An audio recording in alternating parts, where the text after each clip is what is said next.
Ayan po, magandang araw po sa inyong lahat at welcome again po sa JLat Vlog. So yan po, for this episode po natin, andito po tayo ngayon sa boundary po ng Talugtog tsaka Kuya po, Nueva Ecija po. Pero ito po ay sakop na po ng Talugtog, Nueva Ecija. Pero sa part po na yan ay Kuya po, Nueva Ecija na po. So ito pong property na ipapakita po namin sa inyo, ito po ay mayroon pong sukat na 1.1 hectare mahigit po. So magsisimula po yung property dito sa puno na ito, diretso po yan. At hanggang dun po sa may motor po namin. Ayan. Ang estimate kong frontage po nasa mga 50 meters po, more or less, o baka higit pa po doon yung kanyang entrada. So ito pong property nito ay nakaalong provincial road po siya o provincial highway. Ito po yung way po na papunta po sa Umingan, Pangasinan. Mga ilang kilometro lang po ang layo po niya sa Umingan, Pangasinan, sa boundary. At ito naman po yung way na papunta po sa town proper ng Talugtog.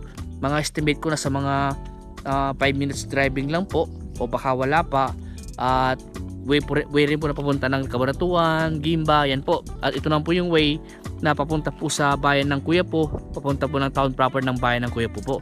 So ang pinaka the best po na exit kung sakaling pupuntahan natin itong property nito, mag ano na lang po Anaw Tiplex na lang. So malapit na dito eh. So ito po yung property na ipapakita po namin sa inyo. Ito po ay meron pong presyo na 2.3 million. So 1.1 hectare po, 2.3 million along provincial highway. At maganda po siyang i-develop, pwedeng commercial at pwede po ring residential. Dahil po sa katabi po ng property ay mga kabahayan na po siya. Kitang-kita nyo naman po yung mga part na yan, mga kabahayan na po yan. At meron na pong internet connection at power line po dito sa area. At ang source of water po dito, may nawasan na ba dito, boss? May nawasan na? May nawasan na, okay. May nawasan na daw po ayon kay Boss Ronald. At ang isa pang source of water po dito, deep well. At yun nga po ay matawag po dito. Yun nga po, may mga power line, may internet connection na rin po dito. May mga mangga na rin. Ilan kayo mangga nito, boss? Marami na mangga to eh. Dalawa. Ewan ko lang sa baba kung may mga mangga pa sa baba. So ito nga po ay medyo masukal po sa part po na yan, kaya hindi po namin siya mapuntahan sa baba. At ito pong proper natin ay medyo pa-slope po siya. At may part po na may mga hili-hili.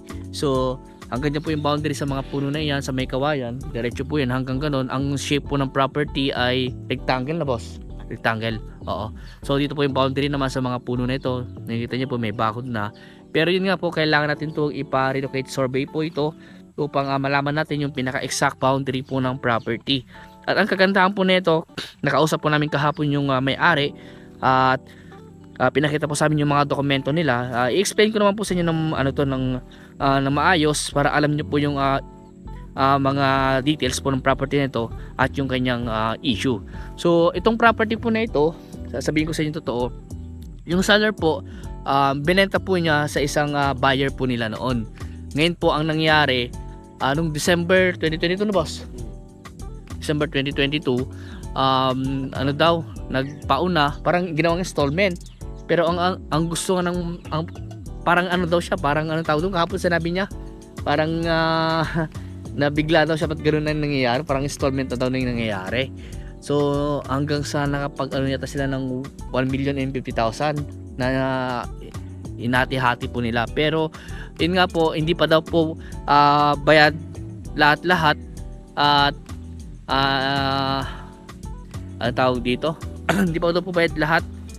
Tapos yung nakabili po dito ay yung buyer po nila, ang ginagawa ng buyer daw po nila ay binebenta na daw niya. Pero yun nga po sabi nung may-ari, nalaman daw niya na binebenta na nung buyer nila na nakapauna na ng 1,050,000. Ang sabi naman po niya, dapat daw muna i-fully paid muna daw niya bago niya ibenta. Kaya yun nga po sabi niya, hindi pwedeng ibenta.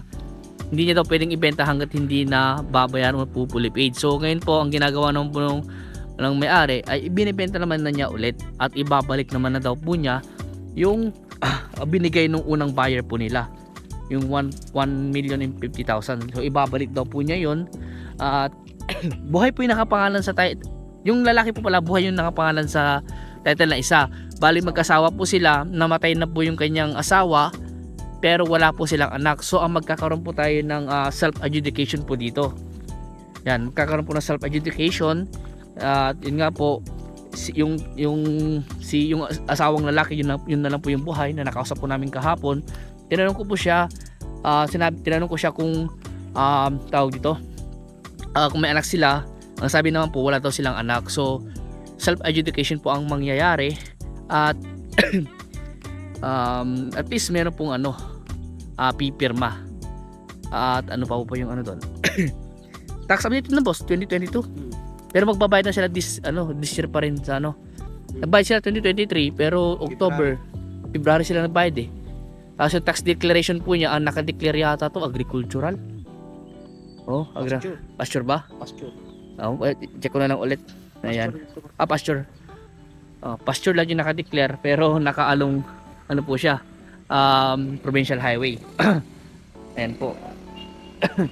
So sa halagang 2.3 million, ayun po, pag-usapan nyo na lang po ni seller po. Sabi naman po niya sa akin, tinanong ko siya kahapon, kasi sabi ko po, kapag nagbebenta po kayo ng property, dapat alam niyo po yung obligasyon nyo bilang seller. Sabi ko sa kanya, dapat obligasyon yung bayaran yung capital gain tax, ganun din po yung porsyento ng ahente. Yung porsyento ng ahente, wala man daw po problema doon dahil talagang sagot po niya. Pero yung capital gain tax nga lang po, ang sabi naman po niya sa amin kahapon, pag-uusapan niya lang daw po kung sakaling mayroon pong buyer na po na bibili o kliyente po na gusto na pong makipag-negotiate po sa property na ito.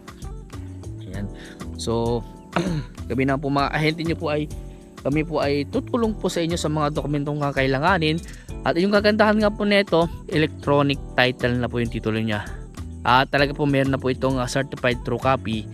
At ano po ito, wala po siyang encumbrances, wala po akong nakitang annotation sa likod ng titulo dahil pinakita po sa akin yung original title po. Ang lang po doon is namatay yung pong yung asawa po niyang babae, pero yun nga po, wala silang anak. Buhay pa naman po yung lalaki na nakapangalan sa title, kaya self-adjudication po ang mangyayari po dito. Ayan. So kung pasensya na po kung hindi ako makapunta doon, pero yung drone video na lang po yung panoorin nyo po para makita nyo po yung part po dyan sa bandar yan. Ima-marking ko na lang po yung kaniyang boundary, pero yung marking po na yun ay estimate lang po yun dahil hindi na po kami sinamahan ng may-ari dito. Pero yun nga po, medyo matanda na kasi yung may-ari, siguro sa mga 60 plus na, siguro 70 na po yung may-ari nito. Ayan. At ang tawag dito, kung sakali may katanungan po kayo regarding po sa property na ito, tawag lang po kayo sa akin at para mapag-usapan po natin ang dapat pong pag-usapan. At kung gusto yung puntahan itong property ng personal, sasamahan po namin kayo dito. So sa mga bago pa lang sa YouTube channel, huwag niyo sana kalimutan mag-subscribe po kayo at pakita rin yung notification bell para ma-update po kayo sa aking mga pina-vlog naming mga property. Ayan. So hanggang dito po muna at maraming salamat po sa inyo lahat at God bless po.